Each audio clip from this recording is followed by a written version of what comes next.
Assalamualaikum everyone, Dr. Maria here. Today in this lecture we will talk about antenatal care.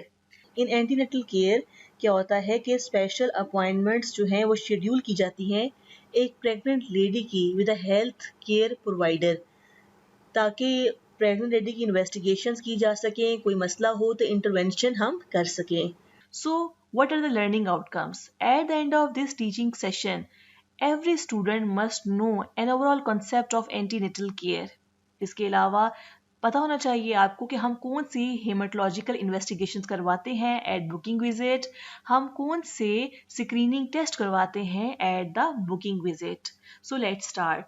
सबसे पहले what is the objective of antenatal care. Antenatal care हम क्यों करवाते हैं? कोई female जब pregnant होती है तो वो डॉक्टर के पास क्यों जाती है? What is the main purpose? अगर हम एक लाइन में बयान करें तो पर्पस इज वो चाहती है कि नॉर्मल प्रेगनेंसी हो और normal delivery of healthy baby हो, बिकॉज हेल्दी मदर होगी तो हेल्दी बेबी होगा.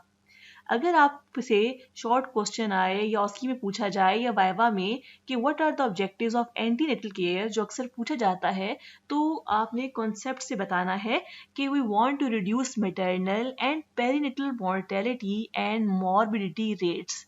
इसके अलावा we want to improve the physical and mental health of women and children. इसके अलावा what is the aim? To prepare the woman for labor, lactation and care of her infant. इसके अलावा booking पे हम different blood test करवाते हैं, different screening test करवाते हैं, हम एक डिटेल हिस्ट्री लेते हैं. उसका मकसद ये होता है कि अर्ली डिटेक्शन ऑफ डिजीज़ हम कर लें ताकि उसको हम फ़ौरन से ट्रीट कर लें. या अगर हमें मदर में कोई कॉम्प्लिकेशन लग रही है तो बेबी में हम डिफरेंट टेस्ट करवाते हैं कि हाँ वो कॉम्प्लिकेशन बच्चे में तो नहीं है, तो हम फिर उसके लिए टेस्ट करवाएंगे ताकि कोई भी मसला हो हम उसे फ़ौरन से डायग्नोज करें, फ़ौरन से ट्रीट करें. सो हम स्क्रीनिंग टेस्ट मदर में भी करवाते हैं और कुछ टेस्ट हम बेबी में भी करवाते हैं. इसी तरह से हम बेबी के लिए अल्ट्रासाउंड ज़रूर करवाते हैं. So what is the fourth M? To detect early and treat properly complicated conditions that can endanger the life और impair the health of mother और fetus. और क्या मकसद होता है एंटीनेटल केयर का? आप इसमें ऐड कर सकते हैं the identification of high risk women. High risk women कौन सी होती है? वो फीमेल जो हाइपरटेंसिव हो, जिसे क्रॉनिक किडनी डिजीज हो, जिसमें ऑटो इम्यून डिजीज हो यानी SLE, जिसे टाइप 1 और टाइप 2 डायबिटीज हो, जिसे क्रॉनिक हाइपरटेंशन हो, तो उसे हम कहते हैं हाई रिस्क वुमेन. अगर कोई भी फीमेल हमारे पास आती है और प्रेग्नेंट है, उसमें इनमें से कोई भी रिस्क फैक्टर मौजूद है, यानी हाइपरटेंशन है, उसमें क्रॉनिक किडनी डिजीज है, SLE है, टाइप 1 और टाइप 2 डायबिटीज है, तो हम ये कहेंगे कि this female has a high risk pregnancy. और किस चीज़ का रिस्क होगा? प्री एक्लेम्सिया का. तो ऐसी फीमेल को हम शुरू से ही लो डोज एस्पिरिन रिकमेंड कर देते हैं. Now the schedule of antenatal care. आप एक प्रेग्नेंट लेडी को कितने विजिट्स शेड्यूल करेंगे? अगर कोई कॉम्प्लिकेशन नहीं है, नॉर्मल प्रेगनेंसी है, तो हम उसे कहेंगे कि अप टू 28 वीक्स वो एक दफ़ा ज़रूर आए एवरी 4 वीक, और 28 टू 36 वीक्स के दरमियान में एवरी 2 वीक आए, और आफ्टर 36 वीक्स उसे वीकली आना चाहिए.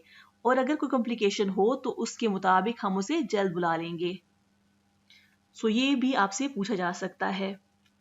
अब एंटीनेटल केयर विजिट्स में जब एक pregnant lady for the first time health care provider के पास जाती है, मीन डॉक्टर के पास या मिड वाइफ के पास, तो उस विजिट को हम कहते हैं बुकिंग विजिट. अब बुकिंग विजिट में एक प्रेग्नेंट लेडी की डिटेल हिस्ट्री ली जाती है, फिजिकल एग्जामिनेशन किया जाता है जिसमें उसका body mass index and weight assessment की जाती है. पेशेंट को डिफरेंट एडवाइसेस दी जाती हैं, डाइटरी एडवाइस देते हैं, जर्नल एक्सरसाइज एडवाइस देते हैं.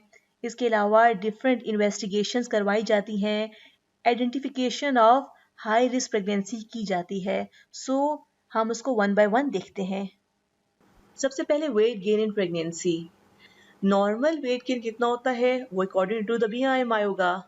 अगर BMI 18.5 टू 14.9 है, तो क्योंकि ये नॉर्मल BMI है तो इसमें वेट गेन 11 टू 16 kg होना चाहिए. और अगर ओवर वेट है तो 7 टू 11 kg.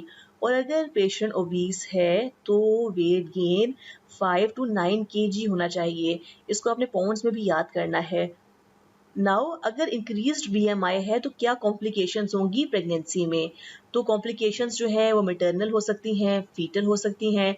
मैटरनल में क्या होगा कि अगर बीएमआई 30 से ज़्यादा है तो 3 टाइम्स मोर रिस्क होगा ऑफ द जीडीएम। तो ये काउंसलिंग स्टेशन भी आता है, तो आपने काउंसलिंग स्टेशन में खुद से नहीं बोलना होता, आपने अकॉर्डिंग टू बुक बोलना होता है। तो आप कहेंगे कि अगर आपका बीएमआई क्योंकि ज़्यादा है तो 3 टाइम्स मोर रिस्क होगा आपको जीडीएम का।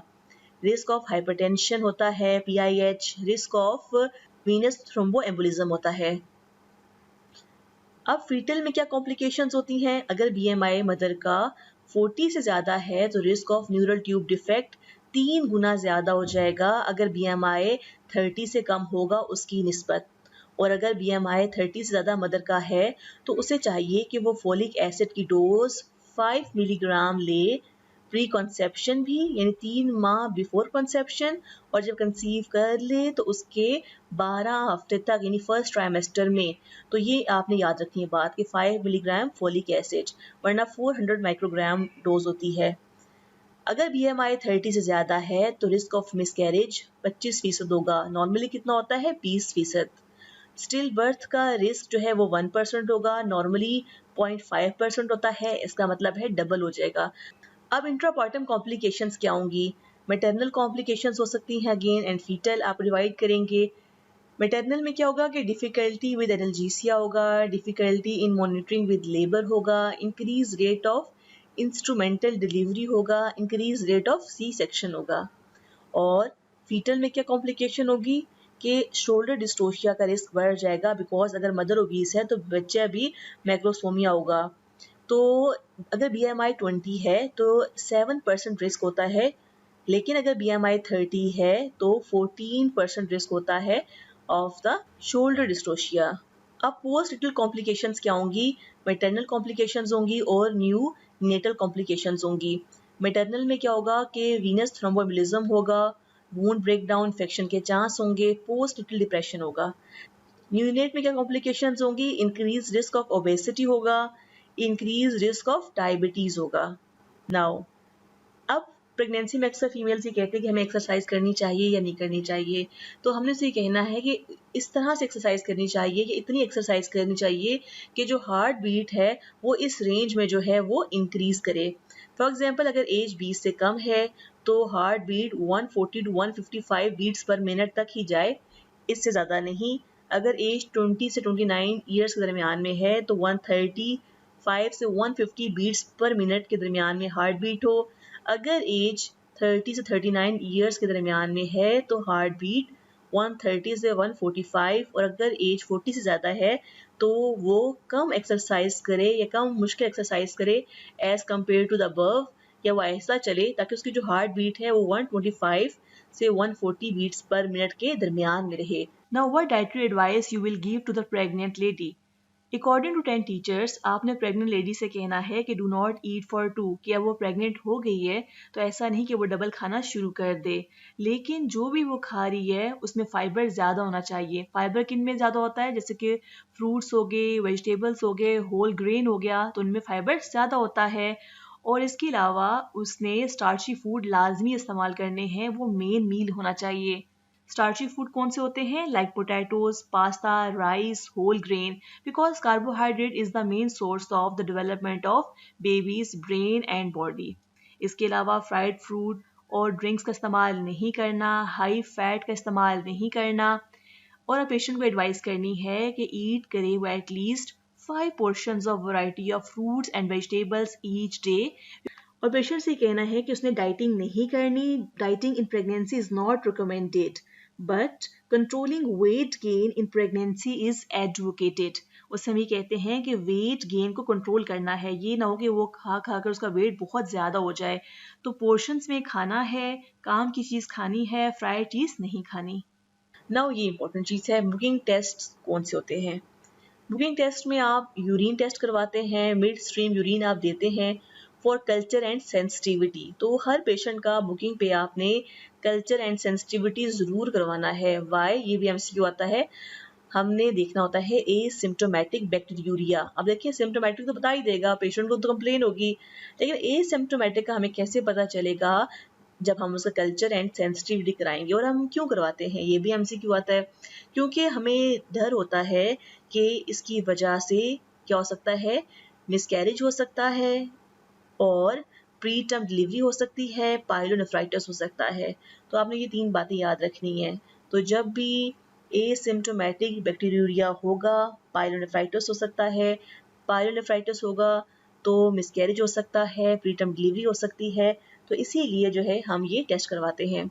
और इसका ट्रीटमेंट क्या है? 3 दिन के लिए हम एंटीबायोटिक्स कोर्स देते हैं।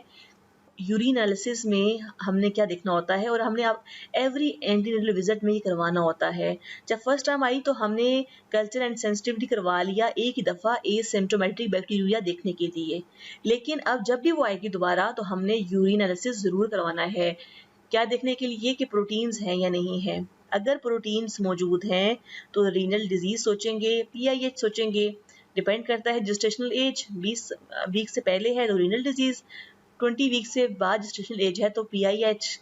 ग्लाइकोसूरिया, अगर ग्लूकोज यूरिन में आती है एट द बुकिंग तो क्या ये शो करेगा? किडनी डिजीज शो कर सकता है, प्री एग्जिस्टिंग डायबिटीज शो कर सकता है। अगर नाइट्राइट्स पॉजिटिव आए ऑन यूरिन डिपस्टिक टेस्ट तो हमने क्या करना होता है? रूल आउट करना होता है यूटीआई, और ऐसे यूरिन को हमने सेंड करना होता है for culture sensitivity and microscopy के लिए। बीपी जो है वो डिक्रीज करता है in the first trimester and increases to pregnancy level by the end of second trimester. तो ये भी एमसीक्यू आ चुका है पहले। अब सीबीसी हमने करवाना होता है, कंप्लीट ब्लड काउंट। उसमें हमने हीमोग्लोबिन चेक करना होता है, वाइट ब्लड सेल्स चेक करने होते हैं और प्लेटलेट्स। हमने जो मॉड्यूल पढ़ा था थ्रोम्बोसाइटोपेनिया, उसमें हमने डिटेल से पढ़ा था अबाउट द प्लेटलेट्स। अब हमें कुछ पता होना चाहिए अबाउट द हीमोग्लोबिन। अब हीमोग्लोबिन में आपने क्या चेक करना है कि आपने सीबीसी करवाया और अगर हीमोग्लोबिन 110 से कम है इन फर्स्ट ट्राइमेस्टर तो आप उसको एनीमिया लेबल करेंगे। सेकेंड और थर्ड ट्राइमेस्टर में अगर वो 105 से कम है तो आप उसको एनीमिया लेबल करेंगे। पोस्टपार्टम पीरियड में अगर वो 100 से कम है तो आप उसको एनीमिया लेबल करेंगे। References 10 teacher. और हम ब्लड ग्रुप को चेक करते हैं। ब्लड ग्रुप का मैं आपको अलग वीडियो में बताऊंगी। अब ये तमाम टेस्ट हैं जो कि हम फर्स्ट ट्राइमेस्टर में करवाते हैं। Rubella, haemoglobinopathies, red cell allo antibodies, syphilis, hepatitis B, HIV. तो अक्सर एमसीक्यू में आ जाता है कि which of the following test is not recommended in first trimester screening. उसका सही आंसर हेपेटाइटिस सी होता है। हम तो हेपेटाइटिस सी इसलिए करवाते हैं ताकि हम खुद को और अपने इंस्ट्रूमेंट्स को सेफ रख सकें, लेकिन ये इंटरनेशनली जो है वो रिकमेंडेड नहीं होता।